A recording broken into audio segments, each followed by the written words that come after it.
we have got some stuff to talk about today. I'm not even sure which video is gonna go up today first. I'm just gonna decide which one I think would be better. But let's get to it. So I don't know if you guys remember, but like a couple times I mentioned that there was like another video that I just kept pushing off, and by the time it actually would end up getting released, it wouldn't be relevant anymore. Well, luckily there was an update to that story, so I'm just gonna remake that video and then add in the new things that I just found. So we're gonna be taking a stab at Onision, and for those of you who don't know who Onision is, he is one of the kind of like the longest standing creators on YouTube. He's also one of the most hated creators on the platform, and he's actually pretty much human garbage. I'd say he should consider himself thankful for people like Jake and Logan Paul coming in and swooping up the majority of the mainstream hatred. But at least if he still had mainstream hatred, he'd probably be making enough money to pay for all the stupid shit that he does. So let's get right into it. Now, the last time I had heard about Onision was that he was accusing Shane Dawson of being a pedophile. Recently, I came across some new information of stuff that he did, and I just wanna,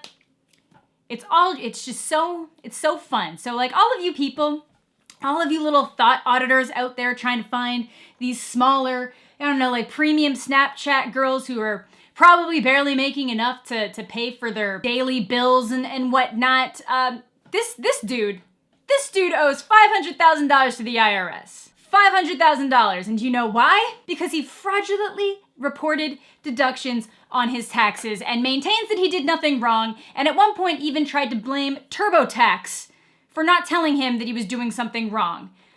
Motherfucker, if you have $500,000 in own taxes, you can probably afford to pay for an accountant to actually do your taxes for you properly instead of pretending that you know how everything works. Now, luckily as a creator, there are a fair amount of things that you can write off. So for example, I can write off this camera. This man was writing off absolutely everything from his house to his cars to anything that was like in his house. I guess he even wrote off his divorce. Like anything you could think of, this dude was writing off. But I can't write off like decorations for the walls or my cat's food, but that's what this dude was doing. He was just writing off absolutely everything and thinking that he could do that. If life was that easy, wouldn't everybody just say that they had small businesses at home and write off everything that they used in their house? So you have loads of videos saying how like sad and pathetic everything is and how little money he has and how he had to move and uproot his family out of this $700,000 home that he had allegedly been living in and then sell a bunch of his cars.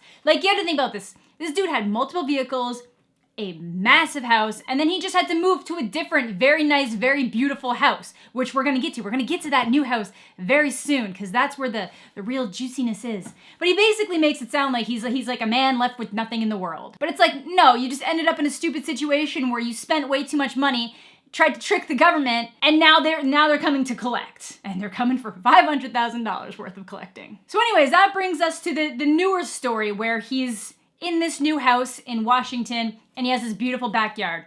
Here's a nice, beautiful, scenic photo of what Greg's backyard looks like.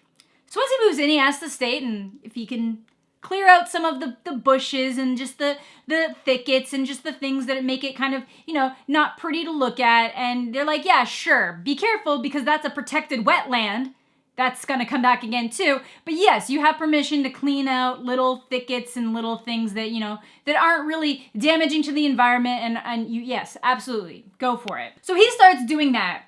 But not only does he do that, he starts clearing out trees and just everything and just starts demolishing through a bunch of stuff. And then not only does he do that, he also starts dumping a lot of the stuff that he's clearing out into that wetland water source. So obviously his neighbors start reporting him because they're like, yo, this is not okay, and the more damage he causes to the ecosystem of the wetlands can cause erosion underground, because if you start clearing out a bunch of trees, that water now has no place to be absorbed or just to keep it in its confined area, it'll just start spreading out. Now, he deleted the tweet recently, probably because it goes against everything he tried saying in the update, but let me find it here. Okay, I can't currently find it, but Greg then blames his hippie neighbor for reporting him because the state of Washington ends up going to his house with like a cease and desist, basically saying you need to stop doing what you're doing. You need to stop taking actions against the wetland where you're violating our state codes, you're violating our environmental codes, so you gotta stop. But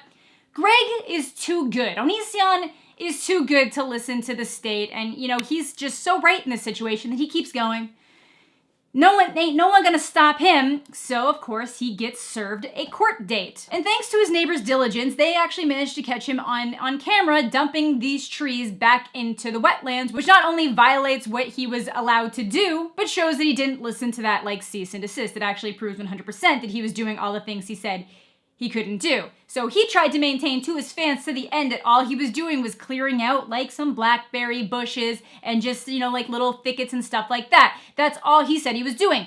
Meanwhile, there's video evidence of him just destroying trees and dumping things back into the wetlands, completely countering everything he's trying to present to his remaining audience, because he's really good at trying to do that, manipulating the people that still actually watch him, which is pretty normal for people to do. But when there's video evidence, come on, man. So luckily, because of that video evidence, his lawyer realized it would probably be better to settle. So that settlement basically means that he now has to pay to fix everything he did. And it's not just a basic, like, I'm just gonna replant things right where they were. They actually have to pay for the environmentalists to come and survey the area and list exactly what has to be done to bring it back up to code, which is going to cost a ton of money, because not only do you have to pay for that surveyor's time, you have to pay for all of those repairs, which brings us to the update. That's where the story had left off, me just calling him a jackass for saying that he cares about the environment and then doing this kind of stuff.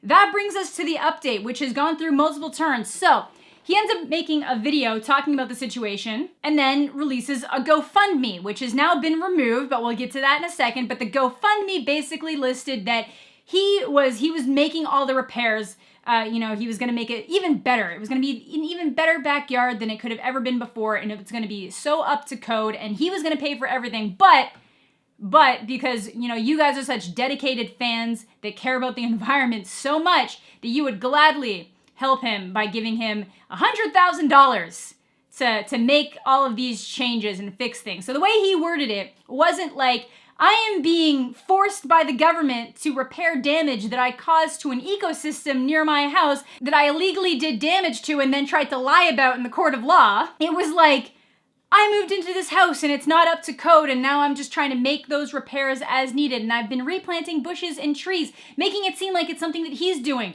Not that there's a person following him around a yard being like, you gotta fix this, you gotta fix that, it's gonna cause too much erosion here if you don't have a tree put here.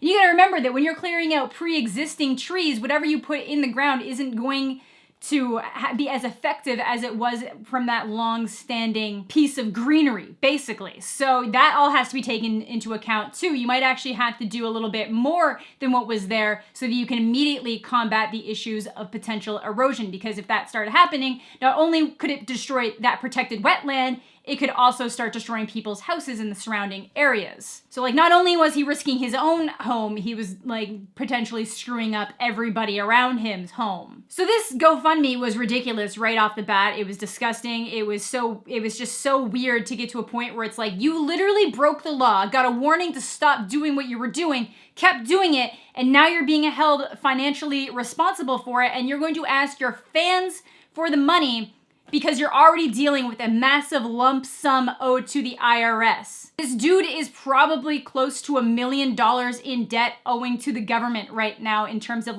repairing this wetland and paying back his taxes. I get it, that's tough.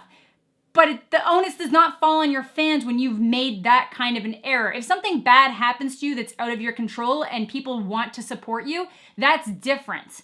When you have caused every single problem that is happening in your life, and then you're going to act so cocky and condescending like this to get money back, and then actually try to point the blame at the people that are exposing your bullshit behavior as being the problem, how conceited can you be? But we all know it's everything is about him all the time. My bare minimum involvement in watching any of this man's material has just let me know, it's okay, this dude only cares about himself. That's it. Oh, that was the other part. That was the best part. In all the other stuff, his kids were never mentioned once. And now suddenly during that GoFundMe, he's like, my kids were getting scratched by the bushes and the thickets. Oh no! Kids playing outdoors, getting little scrapes. Unheard of. But that was literally just another tactic just to throw in there to try to get people to feel sorry for him in the situation, when it's no, you had so many opportunities to stop doing what you're doing. And if you had done what you had asked permission for, and only what you had asked permission for and gotten the okay for, none of this would be happening. You basically did that thing where someone asks if they can be like, hey, do you mind if I have a fry? And you're like, yeah, sure, have a fry. And then you're like, I'm just gonna go to the bathroom, I'll be right back. And then when you come back, all the fries are gone. And they're like, well, you said I could have a fry. And then you're just arguing with them, being like, I said you could have like one fry, not my entire plate of fries. And they're like, well, I don't understand what you want me to do about it, man. I understand what I asked. That's basically that's the most simple way I can bring this down to like a basic level as to what he essentially did in this situation. But then it gets better. So like I said, the GoFundMe is no longer up because he's now trying to say that the GoFundMe was a joke, which is actually a violation of GoFundMe's policies, and it wasn't a joke. He's just pissed that he didn't immediately get a flood of donations from all his like super dedicated fans, and that all of these people that are always watching him to watch his next mistake started calling him out for that bullshit. And he's like, shit, I need to pull this because somebody's gonna call me out a little bit too hard on this, so I'm just gonna pull it. And then he uploads the real GoFundMe, which is a GoFundMe to bring back a message board that he used to run, I guess. A message board, a $100,000 GoFundMe to help fix your backyard that you destroyed, becoming like a $500 GoFundMe for a message board. He said it was gonna cost $32,000 to replant trees and bushes. Dude's an idiot. But anyways, that is going to do it for this video. And I just kind of wanted to make it because if you see this guy kind of like trolling around, trying to make people feel bad for him, which he does, he tries to make people feel bad for him for not having very much money, but it's like you have caused and created like pretty much every single financial problem that you have by being an asshole and by not just asking for help in a situation where you should. When you're making that much money, get an accountant to do your taxes for you. You gotta remember, this is the kind of guy who just puts himself out there high and mighty to try to seem like he's better than other people, but it's like, no, man, you're just a dick. So yeah, that's gonna do it for today's video. Thank you all so much for watching, and thank you all so much for 16,000 subscribers, because I think we're like just about there right now, which is crazy, because we literally just hit 15,000, and we had literally just hit 14,000 not long before that, so that is awesome. So thank you all so much for the continued support. Thank you for the new patrons and new like Twitch subs and Twitch followers and all that goodness. So yeah, thank you all so much. It's unbelievable. Hope you all have a fantastic day, and we'll catch you all later.